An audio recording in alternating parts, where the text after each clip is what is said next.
Good afternoon, ladies and gentlemen. Thank you for introduction. And it's my great pleasure to be here. So I'll start with a short recap. What was I presenting last year? Because we had a joint project with TESCAN, which was funded by National Grant Institution Thatcher, where we integrated our detector into the TESCAN AMBER system. And this project ended last year. It was successful and defended within Thatcher. And it was, at least to my knowledge, the first integrated 4D STEM system in the world. So this is just the picture of our part that we supplied. So this one of our detectors, it's Timepeak 3. It's a noiseless detector, so really if you don't have any signal, you see nothing, just a black screen. But if you have a signal, you can count really every single electron. And the part we did is the detector technology together with the readout electronics and also the integration in a software. So this is just as recapitulation of a 4D STEM technique that we designed. So there are few advantages, not few, but many of the advantages. You can basically the obvious thing that you can do with a pixelated detector in a SEM or FIB-SEM system.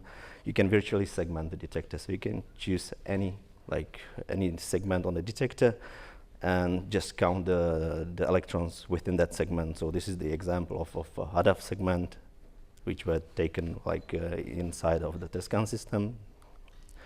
Then of course you can also select the virtual apertures. So you just select one of the diffraction spot and then recreate the image based on this aperture.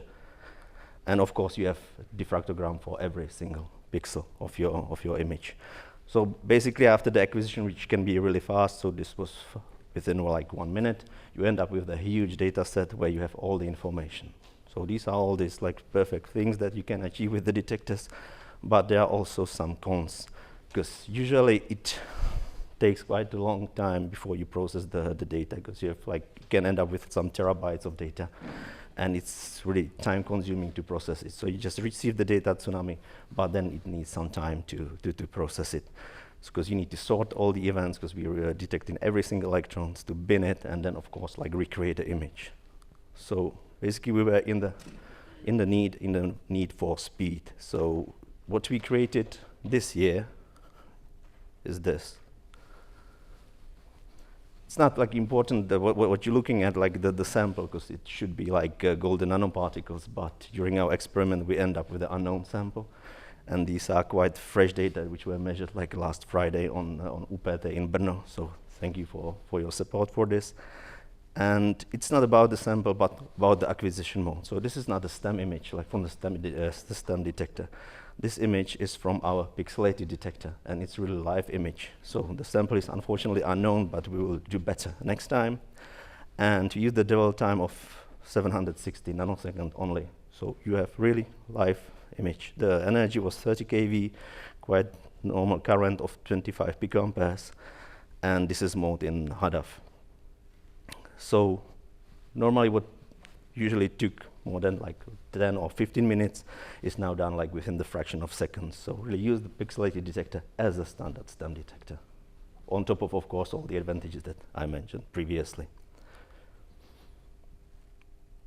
So we provide this real-time sorting, real-time binning, and of course we have this image reconstruction on the fly.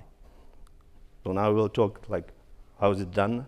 So first I will start with the pixelated detector technology. Some of you already know it, but just to recap it. So we're using the hybrid pixel detectors. Hybrid means that you have independent sensor from the readout chip, and the sensors can be tailor-made depending on the application. For electron microscopy, we typically use 100 micron thick sensors for SEMs, up to 500 micron thick silicon sensors for TEMs. And the mode of operation is relatively simple. So you have readout electrons in every single pixel. So you have an incoming particle, which in our case is electron, but could be of course even the X-rays or any other radiation, which just creates the charge inside the sensor, which is then collected by the applied bias voltage, and then routed to the charge-sensitive preamplifier, which creates pulse. And if the pulse is above certain threshold, you simply increase the counter. And in this way, you're able to count every single electron. But it's not everything, because with the TimePix-3 technology, it was the first time that the so-called data-driven acquisition mode was developed or introduced.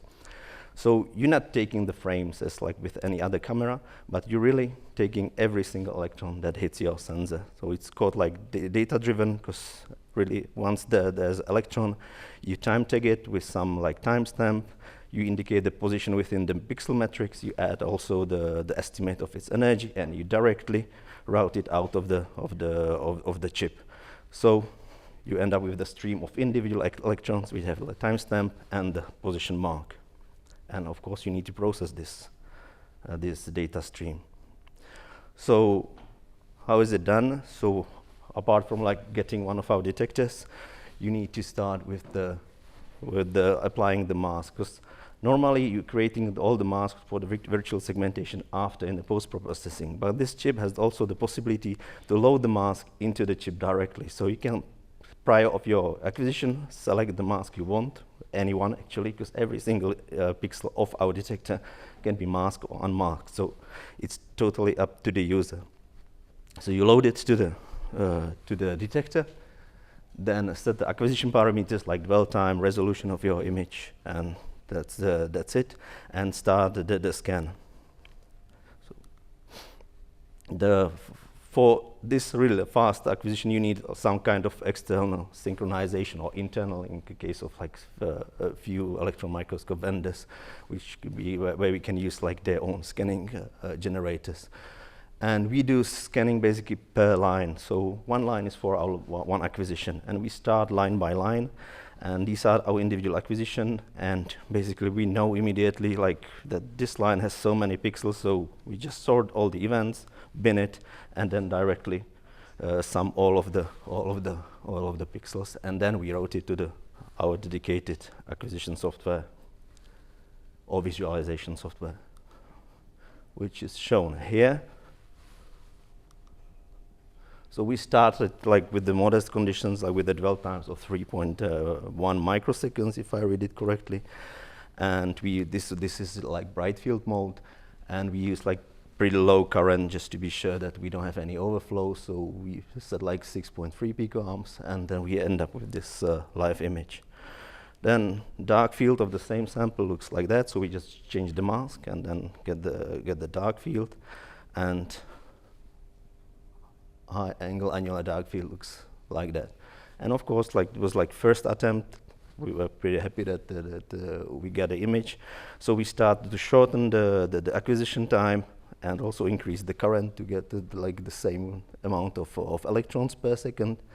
And we end up with the image that you saw in the beginning. So less than 1 microsecond dwell times are doable, and we can process everything in a real-time manner.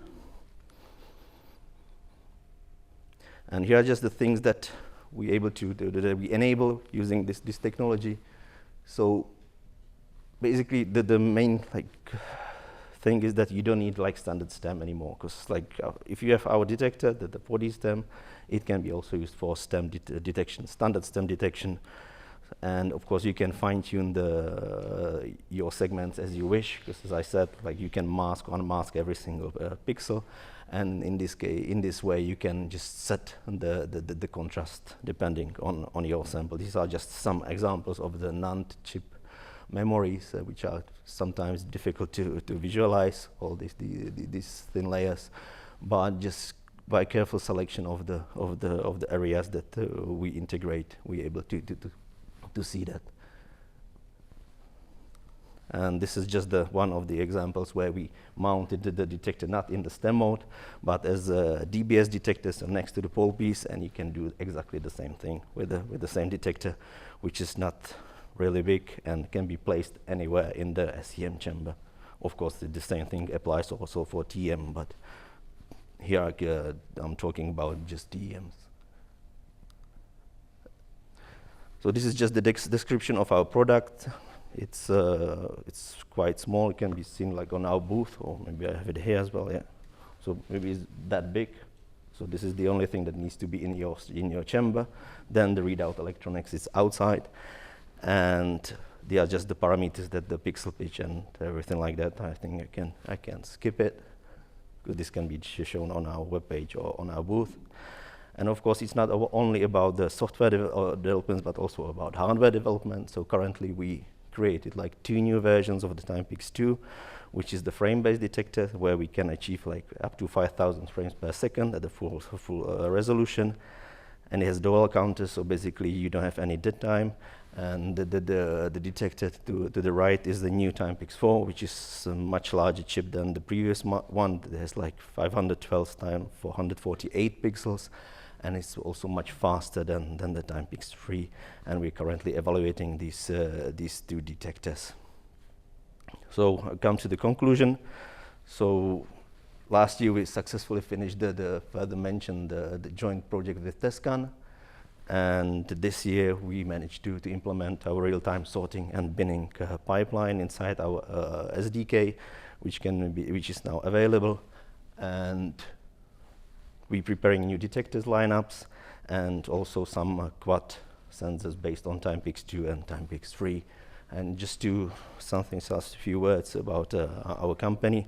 So basically, if you're in the need of our latest technology in pixelated detectors, we just come to us and we'll be more than happy to offer you some bespoke solution based on your needs.